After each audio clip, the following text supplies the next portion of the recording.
Hello everybody, it's the last chapter of the week for Danny, the champion of the world. And I don't know about you, but I'm enjoying learning about Danny. So we're on to chapter 7, it's called The Baby Austin. Inside the caravan, I stood on a chair and lit the oil lamp in the ceiling. I had some weekend homework to do, and this was a good time as any to do it. I laid my books out on the table and sat down, but I found it was impossible to keep my mind on my work. The clock said 7:30. This was the twilight time. He would be there now.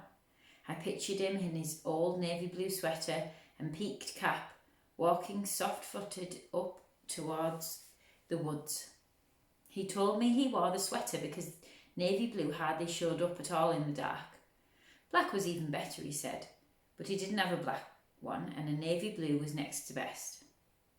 The peak cap was important too, he explained, because the peak cast a shadow over one's face. Just about now he would be wriggling through the hedge and entering the wood.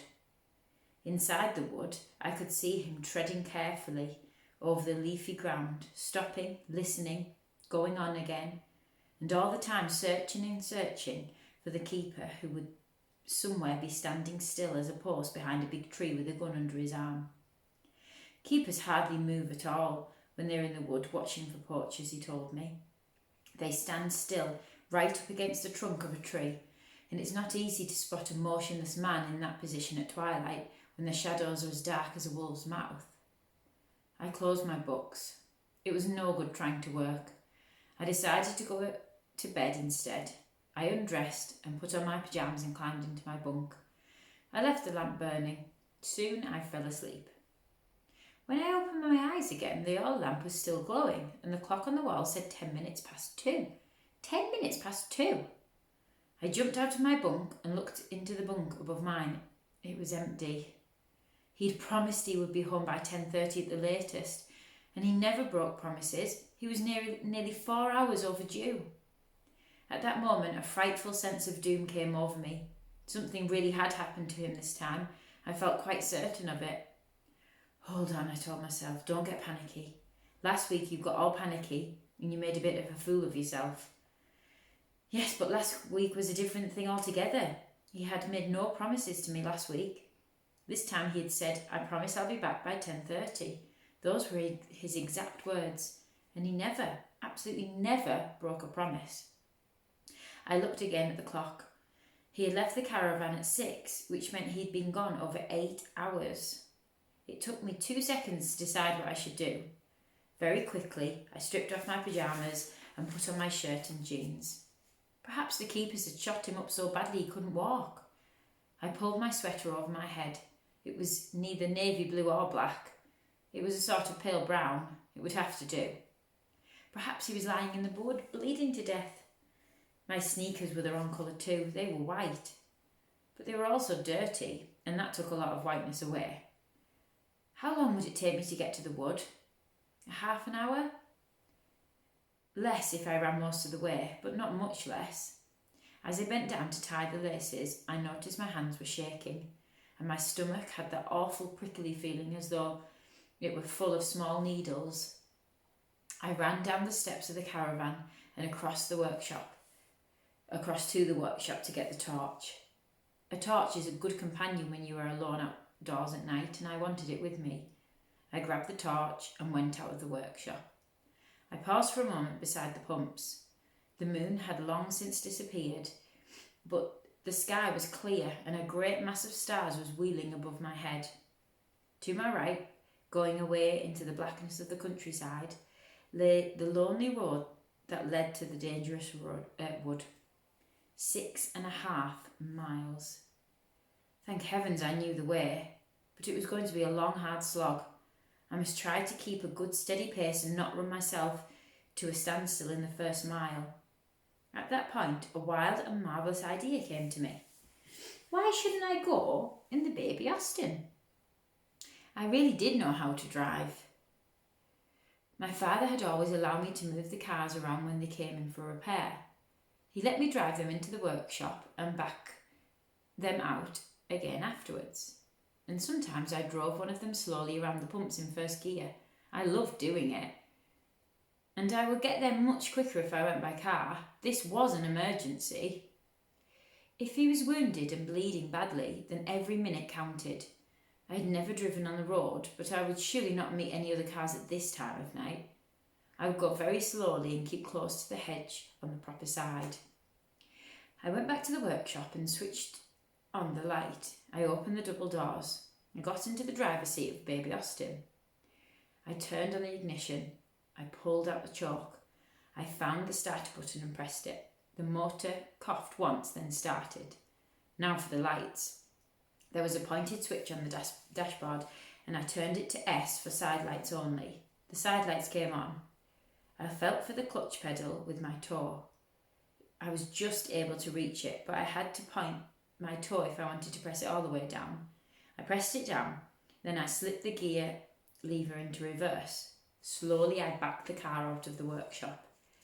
I left her ticking over and went back to switch off the workshop light. It was better to keep everything looking as normal as possible.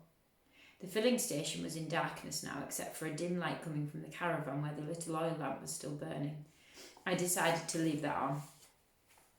I got back into the car and closed the door. The side lights were so dim I hardly knew they were there. I switched on the headlamps. That was better. I searched for the dipper with my foot. I found it. I tried it and it worked. I put the headlamps on full. If I met another car, I must remember to dip them, although actually they weren't bright enough to dazzle a cockroach. They didn't give me any more light than a couple of good torches. I pressed down the clutch pedal again and pushed the gear lever into first. This was it. My heart was thumping away so fiercely I could hear it in my throat. 10 yards away lay the main road. It was as dark as doomsday. I released the clutch very slowly. At the same time, I pressed down just a fraction of an inch on the accelerator with my right toe, and stealthily, oh, most wonderfully, the car began to lean forward and steal into motion. I pressed a shade harder on the accelerator. We crept out of the filling station onto the dark, deserted road. I will not pretend I wasn't petrified. I was. But mixed in with the awful fear was a glorious feeling of excitement. Most of the really exciting things we do in our lives scare us to death. They wouldn't be exciting if they didn't. I sat very stiff and upright in my seat, gripping the steering wheel tight with both hands. My eyes were about level with the top of the steering wheel. I could have done with a cushion to raise me up higher, but it was too late for that. The road seemed awfully narrow in the dark. I knew there was room for 2 cars to pass each other. I had seen them from the filling station doing it a million times, but it didn't look that way from me, from where I was. At any moment, something with blazing headlamps might come roaring towards me at 60 miles an hour. A heavy lorry, or one of those big long-distance buses that travelled through the night full of passengers. Was I too much in the middle of the road? Yes, I was. But I didn't want to pull in closer for fear of hitting the bank. If I hit the bank and bust the front axle, then all would be lost and I would never get my father home. The motor was beginning to rattle and shake. I was still in first gear. It was vital to change up into second, otherwise the engine would get too hot. I knew how the change was done, but I'd never actually tried doing it. Around the filling station, I'd always stayed in first gear. Well, here goes. I eased my foot off the accelerator. I pressed the clutch down and held it there. I found the gear lever and pulled it straight back from first into second. I released the clutch and pressed on the accelerator. The little car leaped forward as though it had been stung. We were in second gear. What speed were we going? I glanced at the speedometer. It was lit up very faintly, but I was able to read it. It said 15 miles an hour. Good. That was quite fast enough. I would stay in second gear. I started figuring out how long it would take me to do 6 miles travelling at 15 miles an hour. At 60 miles an hour, 6 miles would take 6 minutes. At 30, it would take twice as long, 12 minutes. At 15, it would take twice as long again, 24 minutes. I kept going. I knew every bit of the road, every curve and every little rise and dip. Once a fox flashed out of the hedge in front of me and ran across the road with his long bushy tail streaming out behind him. I saw him clearly in the glow of the headlamps. His fur was red-brown and he had a white muzzle. It was a thrilling sight. I began to worry about the motor. I knew very well it would be certain to overheat if I drove for long in either first or second gear. I was in second. I must now change up to third. I took a deep breath and grasped for the gear lever again. Foot off the accelerator, clutch in, gear lever up, and across and up again. Clutch out, I had done it. I pressed down on the accelerator. The speedometer crept up to 30. I gripped the wheel very tight with both hands and stayed in the middle of the road. At this rate, I would soon be there. Hazelwood was not on the main road. To reach it, you had to turn left through a gap in the hedge and go uphill over a bumpy track for about a quarter of a mile. If the ground had been wet, there would have been no hope of getting the car in there. But there hadn't been any rain for a week, and the ground would surely be hard and dry. I figured I must be getting pretty close to the turning place now. I must watch out for it carefully. It would be easy to miss. There was no gate or anything else to indicate where it was. It was simply a small gap in the hedge, just wide enough to allow farm tractors to go through. Suddenly, far ahead of me, just below the rim of the night sky, I saw a splash of yellow light. I watched it trembling. This was something I'd been dreading all along. Very quickly, the light got brighter and brighter, nearer and nearer, and in a few seconds it took shape and became the long white beam of headlamps from a car rushing towards me. My turning place must be very close now. I was desperate to reach it and swing off the road before that monster reached me. I pressed my foot hard down for more speed. The little engine roared. The speedometer needle went from 30 to 35 and then to 40, but the other car was closing fast. Its headlamps were like two dazzling white eyes. They grew bigger and bigger, and suddenly the whole road in front of me was lit up as clear as daylight, and swish! The thing went past me like a bullet. It was so close, I felt the wind of it through my open window. And in that tiny fraction of a second, when the two of us were alongside one another, I caught a glimpse of its white painted body, and I knew it was the police. I didn't dare look around to see if they were stopping and coming back after me. I was certain they would stop. Any policeman in the world would stop if he suddenly passed a small boy in a tiny car chugging along a lonely road at 2:30 in the morning. My only thought was to get away, to escape, to vanish, though heaven knows how I was going to do that. I pressed my foot harder on the accelerator, and all at once I saw in my own dim headlamps the tiny gap in the hedge on the left-hand side. There wasn't any time to brake or slow down, so I just yanked the wheel hard over and prayed. The little car swerved violently off the road, leaped through the gap, hit the rising ground, bounced high in the air, then skidded round sideways behind the hedge and stopped. The first thing I did was switch off my lights. I'm not quite sure what made me do this, except that I knew I must hide, and I knew that if you were hiding from someone in the dark, you don't shine lights all over the place to show where you are. I sat very still in my dark car. The hedge was a thick one, and I could see through it. The car had bounced and skidded sideways in such a way that it was now right off the track. It was behind the hedge and in a sort of field. It was facing back towards the filling station, tucked in very close to the hedge. I could hear the police car. It had pulled up about 50 yards down the road, and now it was backing and turning.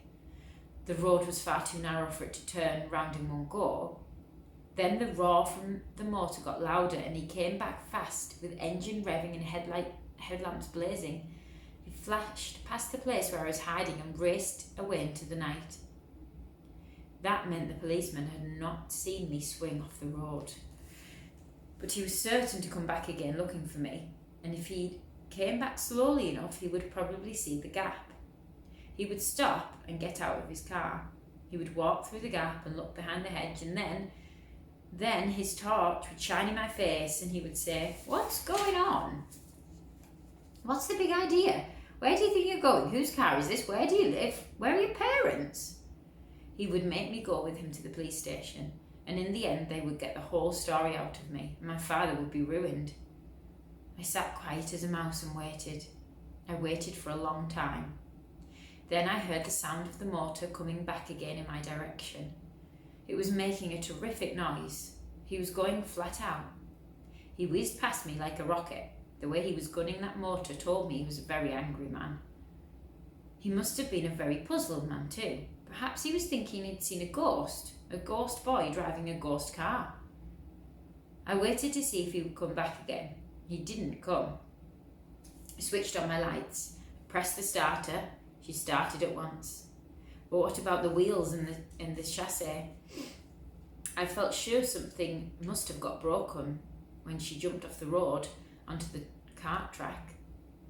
I put her into gear and very gently began to ease her forward. I listened carefully for horrid noises. There were none. I managed to get her off the grass and back onto the track. I drove very slowly. The track was extremely rough and rutted, and the slope was pretty steep. The little car bounced and bumped all over the place, but she kept going. Then, at last, ahead of me and over to the right, looking like some gigantic black creature crouching on the crest of a hill, I saw Hazel's Wood. And there's the illustration there. Soon I was there. Immense trees rose up towards the sky, all along the right-hand side of the track. I stopped the car. I switched off the motor and the lights. I got out, taking the torch with me. There was the usual hedge dividing the wood from the track. I squeezed my way through it, and suddenly I was right back inside the wood. When I looked up, the trees had closed in over my head like a prison roof, and I couldn't see the smallest patch of sky or a single star. I couldn't see anything at all. The darkness was so solid around me, I could almost touch it. "Dad!" I called out. "Dad, are you there?" My small, high voice echoed through the forest and faded away. I listened for an answer, but none came. Oh dear. So I don't know what you think. Do you think Danny's done the right thing by going to find his father? So you'll find out a little bit more on Monday with your next teacher. So the next chapter is number 8 and it's called The Pit. Right, have a lovely weekend everybody. Stay safe and I'll see you soon. Bye.